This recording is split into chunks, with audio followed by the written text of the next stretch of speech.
Good morning! Good afternoon! Good evening, everybody. You're now watching Jan Jan Jan Podcast! Ding! A podcast na wala dito. Wala doon. Kundi nandyan! I am JB Trausares. I am A. Aliana Marie Alminar. I am N. Nathan Ramos. And this is Jan Podcast! Ding! Now, cue in the intro.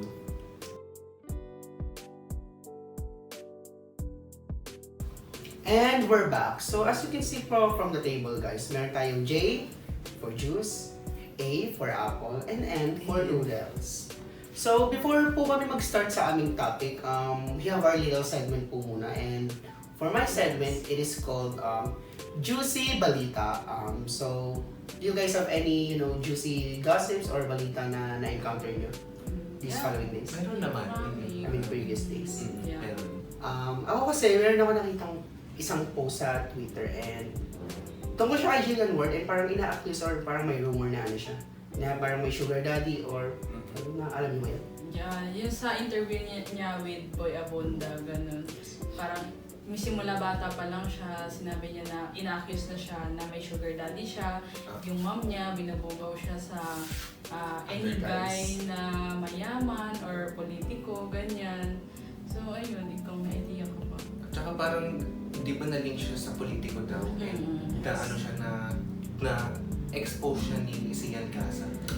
Speaking of Sian Gaza, actually anong opinion niyo sa kanya? Kasi ako, I feel like he has his own issues and meron na siyang mga na-expose dati na like sino Yeah, mga like si Bea Boris. Bini. Yeah, totoo. Parang sobrang ingay niya palagi sa social media Totoo. kapag ka may mga issue na ganyan. And he always the one na laging nag-expose ng mga ganyan. Tapos minsan hindi pa true. Minsan Yeah, things pa. true. Kasi ewan ko ba kung bakit nag-engage yung mga tao doon. Kasi yun ata yung gusto nila araw-araw. Oo. Gusto nila ng Kaya- mainit na. Juicy. Ah. Kaya ko juicy balita. Juicy. Gusto nila ng malamig-lamig na juicy balita. So, yun lang for my segment. How about you? So as for my segment, which is the Trivia AM. So ito naman, did you know that apple is very rich in fiber, which could make you full for a whole day para hindi ka mag-crave for sweets. Tsaka meron ding praise na an apple a day keeps the doctors awake. Kaya kumain ng apple every day para healthy tayo. Ganun nga talaga. Totoo. Matamis ba yan? Totoo yan! Tikman mo Mamaya pa. ka natitikman, maalat pa ako. Sa ano ka muna? Savory ka muna. Before sa sweet. Totoo. So how about you, Nathan? So, for our last segment, we have No Judgment, NJ from Nathan James. So here we will tackle unpopular opinions or controversial opinions about everything. So, ako muna mag-start, okay lang. Go. So, merong saying na an adult should not celebrate his or her birthday because he or she is too old for that. Agree pa kayo? I mean, it depends on the person kasi parang I feel like birthday is a celebration of life. It's a celebration of Totoo. being alive and being in the world. So parang yun nga. Actually, guys, if you all don't know, October 22 ngayon and as we are filming this, birthday po ni Ali. So, yung sinabi ko kanina is eme. eme lang po yung Eme. adult should not celebrate their birthday. Yes. Yun nga. So, We dedicated. this pastries is dedicated to Ali. Yes, thank you guys. You are the best. So, yun nga po guys. For context, si Ali po Yes. ay mahilig po Mahilig siya sa sa tinapay. bread and pastries. So, since mahilig ka sa bread and pastries, how about you introduce our topic? And birthday mo naman. Okay. So for our topic for today is Filipino superstitions. So you guys have any idea about Filipino superstitions? Meron naman, Mas marami. well naman actually. Sa ano? Do you want me to start or? Yeah, you can. So, yun nga, parang meron din ba kayo paniniwala na ano? Kunyari, pag kumakain kayo, tapos parang may nahulog na utensil. Anything na ano, parang spoon, fork, or ano. Cuchillo. Cuchillo? Parang wala talaga yun. Wala yun. Ngayon, te. So, sa inyo ba? I think pag spoon ba, boy o girl? Parang, kasi wait lang, for context guys. Sa Filipino culture, sa kultura natin, Yeah. pag may nahulog daw na kunyari, kutsara, or tinidor, parang, may may bisita. Bisita ng lalaki. Lalaki or babae. Lalaki. Pero based on, hindi ko lang alam kung ano yung Pero I think spoon is male. Fork Tapos is fork is male. Yun ata yun. If I'm not Naniniwala ba kayo doon? mistaken. For me, I'm wrong pero yun lang. Ako hindi. Kasi parang feeling ko coincidence siya, tapos hindi naman siya nangyayari.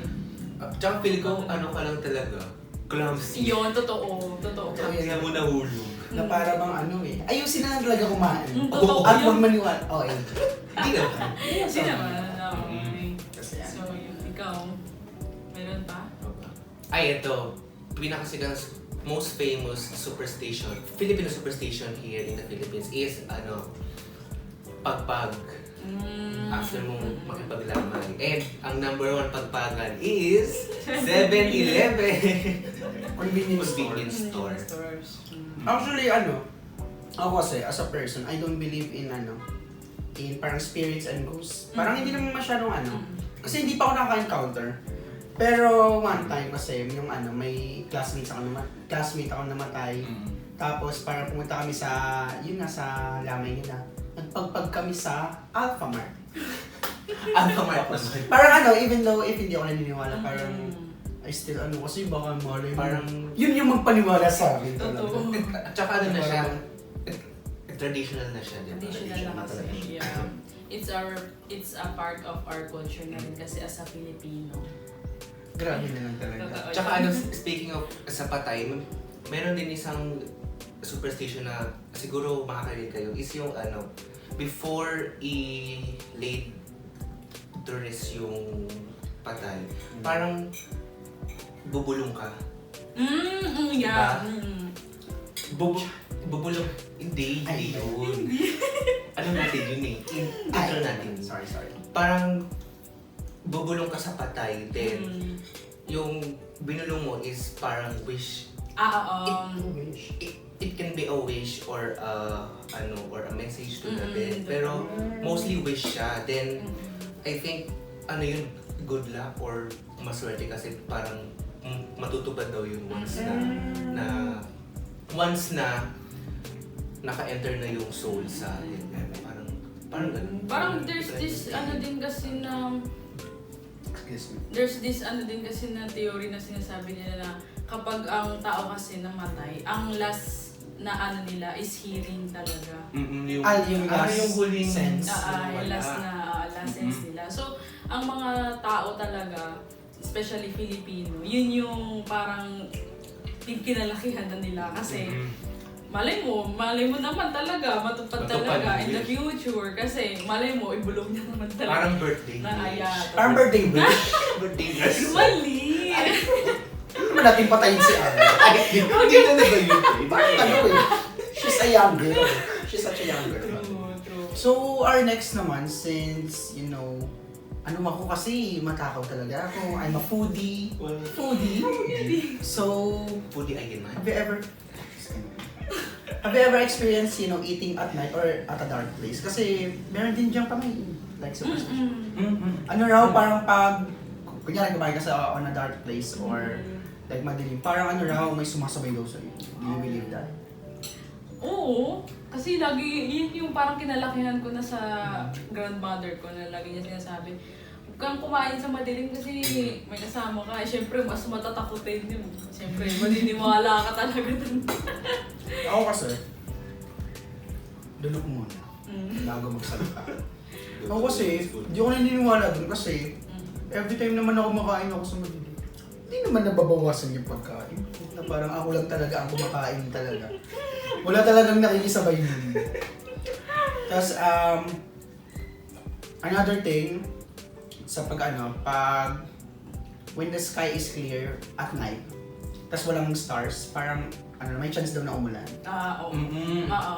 I feel like, kasi medyo, parang nangyayari naman siya, I believe, na naniniwala ako na talaga. Ako din. Kasi pagka gabi, especially pag maglalaba ka sa umaga, siyempre titignan mo muna yung langit. Productive time. Pagka hindi madilim sabihin, marami kang malalaba. Yes. Ay, ganun ba talaga yun? Totoo. You just made that up right. Hindi pa mahiin talaga. So, Pero, to associate with that, meron din superstitious belief na connected din dun sa langit. Pagka umuulan naman, tas maaraw, merong ikinakasal na tikbalang. Tsaka, paano natin malalaman yun, hindi naman tayo invited sa reception. Yun nga, hindi ko rin alam. Para bang, Saan ba yung reception, yung venue, yung wedding? yung ba nila, yung tawag dito, yung handa ba nila, tao, Yung handa ba yun, pansit canton lang, o Kasi apple. parang, so, if may mga tikbalang dyan, invite nyo kami sa kasal nyo. If ever ikasal kayo. True. At pwede kami maging MC, alright. Pwede kami maging host. Yan, Yes. yun lang po. Pwede kami maging Podcasters. podcasters. Pwede rin kami maging food mukbangers. Yes! Same time. So, yeah. Actually, another thing is, sinabi sa akin ng teacher ko to nung high school. Sa sinabi niya the whole class na parang farmers daw have the ability to know if uulan. Kasi parang raw sa hangin daw, if the air is medyo wet, parang may wet factor, parang may chance daw na uulan. And I think, ewan ko, hindi naman ako farmer, pero ewan ko, nakaranas na ba kayo na parang hangin na medyo basa? Wala. Parang wala. Pag mainit, tas malagkit. Ay kasi gabi, pawising ka talaga. Oo, yun lang. Iba yun. Kahit ako eh. Ano yan, te? Acid rain. Acid rain. Acid rain. Iba na yun, best. Ay, iba naman. Tapos ewan ko, sabi niya, parang ewan ko, sa mga farmers dyan guys, comment na lang kayo if totoo po ba ito. Yes. True yun. Gusto rin po If namin. it's proven and tested. Yeah. Proven. True. Speaking of proven, parang nag-crave ako sa proven. Parang guys sa totoo lang, I didn't come here for the pod. I came here for the food.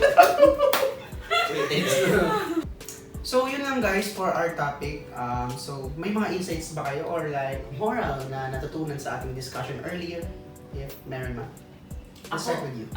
Ako, personally, ang dami ko pa palang mga superstitions na hindi pa alam na nalaman ko sa kanilang dalawa. And actually, my grandmother always said na wala namang masama na maniwala kasi there are times talaga na mararanasan natin or ma-experience natin in the future. Wala namang masama doon. And it also symbolizes our culture na rin as a Filipino. So, ayun. So me naman next, on contrary to Yeah. Ali's belief.